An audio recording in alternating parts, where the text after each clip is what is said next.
Entonces yo voy a hablar del origen y naturaleza de los sismos ocurridos recientemente en el istmo de Tehuantepec, la siguiente.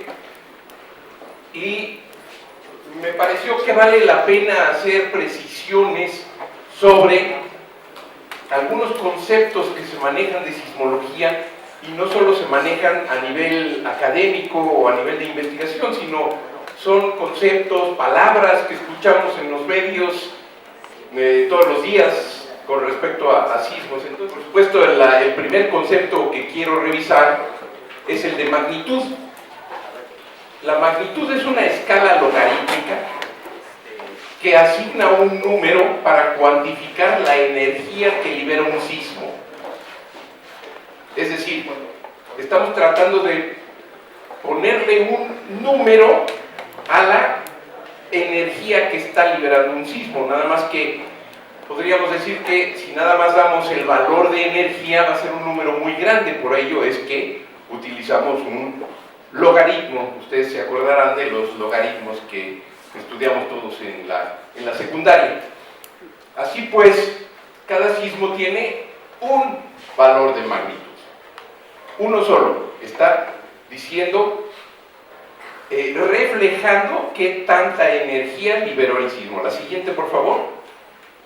Ahora bien, si oyen hablar de la escala de Richter, la escala de esto, la escala del otro, a través de los años, perdónenme, a través de los años, los investigadores han propuesto varias maneras de obtener ese numerito mágico. Quizás la más conocida es la propuesta por Richter, allá por los años 20 o 30. Nada más que Richter propuso su escala de magnitudes para sismos locales en California. La manera correcta de referirse es: ocurrió un sismo de magnitud 8.2. Listo, hasta ahí nada más. Insistimos en que magnitud es un número asociado a un sismo, un solo número. La siguiente, por favor.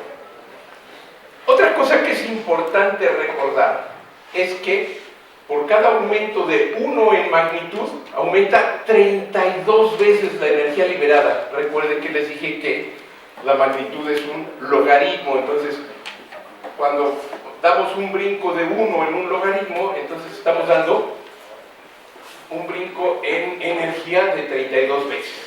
Así, un sismo de magnitud 1 es 32 veces menor en energía que un sismo de magnitud 2. La siguiente, por favor. O, si quieren verlo aquí, un sismo de magnitud 6 es 32 veces menor que 7. Uno de 7 es 32 veces menor que 8. Bueno, pues si multiplicamos 32 por 32, no es preciso, no es exacto, pero llegamos a que un sismo de magnitud 8 libera 1000 veces más energía que uno de 6. Entonces, esto resuelve un poco la incógnita de que la gente luego dice: bueno, no hay mucha diferencia, nada más son 2 de diferencia. Bueno, dicen 2 grados, no estamos hablando de grados, recuerden. Pues sí es bastante la diferencia entre un sismo de magnitud 6 que uno de 8, son 1000 veces, es un sismo de 1000 veces ese tamaño. La siguiente, por favor. Otra palabra que se usa mucho es intensidad. Entonces, si ya les dije, la magnitud es un número que mide o que tiene que ver con la energía liberada, pues magnitud e intensidad es lo mismo, ¿no? Pues no. La intensidad es una escala que se creó antes, incluso antes del advenimiento de la sismología instrumental, es decir, antes de que hubiera instrumentos de registro sísmico. Aquí quizás está un poquito resumido. Les subrayé de la intensidad 1, y aquí podemos poner intensidad 10. Destrucción casi total de las construcciones de albañilería, afecta seriamente edificios, puentes, presas y diques, se desliza la tierra. ¿Suena conocido? Pues sí, podemos pensar que en el istmo, en Yucatán, la intensidad del sismo del 7 de septiembre fue quizás 10. Entonces, aquí, insistir, la magnitud es una sola para cada sismo, mientras que la intensidad es diferente según el lugar de que se trata. Otro concepto que se maneja mucho es el de epicentro e hipocentro. Recuerden que los sismos o temblores ocurren a profundidad. Pueden ocurrir desde unos cuantos metros bajo la superficie, incluso hasta en algunas zonas del mundo, no en nuestro país, pero sí en algunas zonas del mundo, pueden llegar a una profundidad del orden de 600 kilómetros. En nuestro país, las máximas profundidades observadas, que es precisamente Oaxaca y Chiapas, son del orden de 250, 280 kilómetros. Entonces, a profundidad, en el lugar donde ocurre el sismo, se conoce como hipocentro o foco. Podemos proyectar el hipocentro hacia la superficie y ese es el epicentro. Entonces, si estamos viendo nada más un mapa, sin preocuparnos de la profundidad, podemos hablar de epicentro. La siguiente, por favor. Oscilatorio o trepidatorio. Ya ha caído un poco en desuso eso, pero todavía se llega a escuchar que si es oscilatorio o trepidatorio. La siguiente. Bueno, ¿de qué se trata esto? De que la gente, cuando habla de sismos oscilatorios, siente movimiento horizontal, mientras que si habla de trepidatorios, que siente movimiento vertical, hacia arriba y hacia abajo. Lo cierto es que un sismo provoca movimiento en todas direcciones.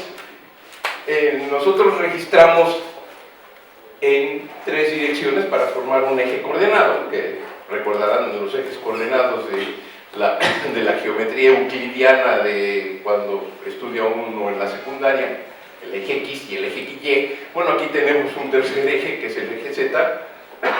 Perdón.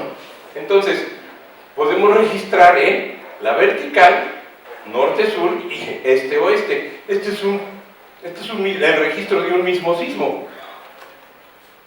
Y aquí ven que tenemos movimiento tanto en la vertical como en las dos componentes horizontales. La siguiente, por favor. Ahora bien, ¿de qué depende que se sientan más las horizontales o las verticales? Bueno, depende de muchos factores, pero principalmente depende de la frecuencia del movimiento. ¿Qué tan rápido se mueve la onda? Y mientras tenga más frecuencia, se va a sentir mucho más el movimiento vertical que el horizontal. Y esto depende de la distancia que tenemos al hipocentro. Mientras sea mayor distancia, las ondas sísmicas se van atenuando, se van disminuyendo y entonces van a predominar las bajas frecuencias y entonces vamos a sentir aquel movimiento como si estuviéramos en una lanchita o algo así. Entonces vamos a hablar del movimiento oscilatorio. Pero insisto, lo cierto es que se dan los dos movimientos al mismo tiempo en un sismo. La siguiente, por favor. Si notan, tengo puntitos azules, rojos y amarillos. Los azules representan sismos hasta una profundidad de 60 kilómetros, los rojos de 60 a 100 y los amarillos de 100 o más kilómetros de profundidad. Entonces aquí notamos inmediatamente algo, que los sismos de mayores de 100 kilómetros de profundidad solo ocurren a partir del istmo de Tehuantepec. Entonces, ojo, nos hablaba el doctor Meneses de un cambio en la geología superficial entre justo en el istmo de Tehuantepec, hacia el este y hacia el oeste. Entonces, ese cambio geológico también lo estoy viendo reflejado en la subducción. Y además, bueno, esta estrella es el epicentro del sismo del 7 de septiembre, Y además, esto nos indica que todo el istmo de Tehuantepec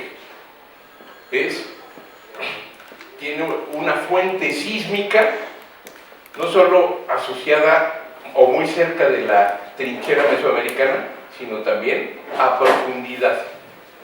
Para tranquilidad nuestra, estos sismos generalmente, en sismología, la sismología no tiene palabra de honor, por cierto.